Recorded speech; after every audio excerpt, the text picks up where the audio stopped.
नई दिल्ली से लेकर मेघालय तक एक प्रेम कहानी जो कुछ ही दिनों में खूनी साजिश में बदल गई। राजा रघुवंशी एक नवविवाहित युवक जिसकी मौत ने पूरे देश को झकझोर कर रख दिया, और इस हत्याकांड की साजिश रचने वाली कोई और नहीं बल्कि उसकी पत्नी सोनम रघुवंशी बताई जा रही है। आइए जानते हैं इस खौफनाक हत्याकांड की पूरी कहानी। नमस्कार, आपका स्वागत है हमारे YouTube चैनल संदेश महल में। मैं हूं आपके साथ जेपी रावत।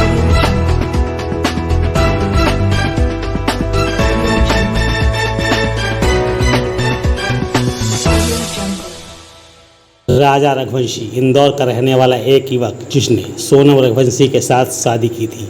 शादी के बाद वे मेघालय हनीमून के लिए रवाना हुए, लेकिन किसे पता था कि यह यात्रा उनकी ज़िंदगी की आखिरी यात्रा साबित होगी।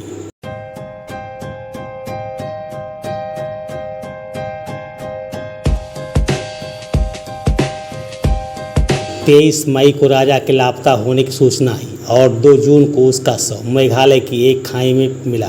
पुलिस ने जब पड़ताल शुरू की तो सामने आए चौंकाने वाले खुलासे। पूछताछ में गिरफ्तार 4 आरोपियों ने अपना जुर्म कबूल कर लिया। इस पूरी साजिश की मास्टरमाइंड बताई जा रही है खुद राजा की पत्नी सोनम रघुवंशी।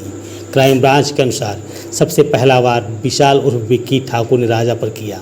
हत्याकांड के समय सोनम वही मौजूद थी और अपने पति को मरते हुए देखती रही।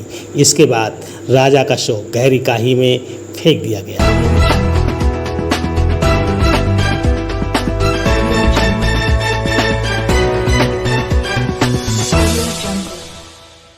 आरोपी मेघालय के लिए सबसे पहले इंदौर से गुवाहाटी और फिर शिलांग पहुंचे। राजा कुशवाहा इंदौर में रहकर ही इस हत्याकांड की मॉनिटरिंग कर रहा था और खर्च के लिए 40 से 50 हज़ार रुपये भी दिए थे।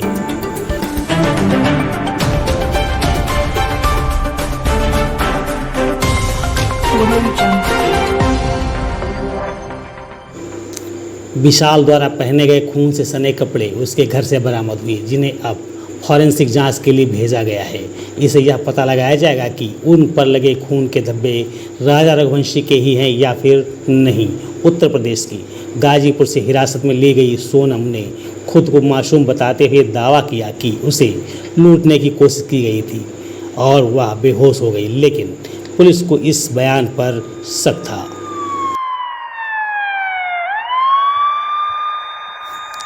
एक नवविवाहित युवक जो प्यार और विश्वास के साथ अपने जीवन की नई शुरुआत कर रहा था, उसे शायद अंदाज़ा भी नहीं था कि वही रिश्ता उसकी मौत का कारण बन जाएगा।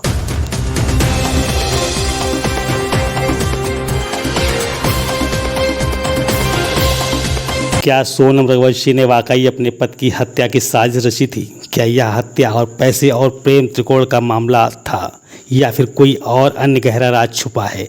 इन सवालों के जवाब अभी आने में बाकी हैं, लेकिन सोनम रघुवंशी और अन्य आरोपियों के साथ जांच के बारे में बताते हुए एडिशनल एसपी आशीष ने कहा कि हम विश्वास के साथ कह सकते हैं कि यह सभी आरोपी इस हत्याकांड में सम्मिलित हैं। सुने आशीष की जुबानी। Interrogation will start very soon. Once we've got the remand in order, police remand, interrogation will start. Not brought, and we have not even got our remand out here yet. Let us not speculate. There are so many things that preliminary interrogation, preliminary investigation was done in those states. They may have divulged some things, but these things need to be confirmed and need to be corroborated and need to be backed with evidence.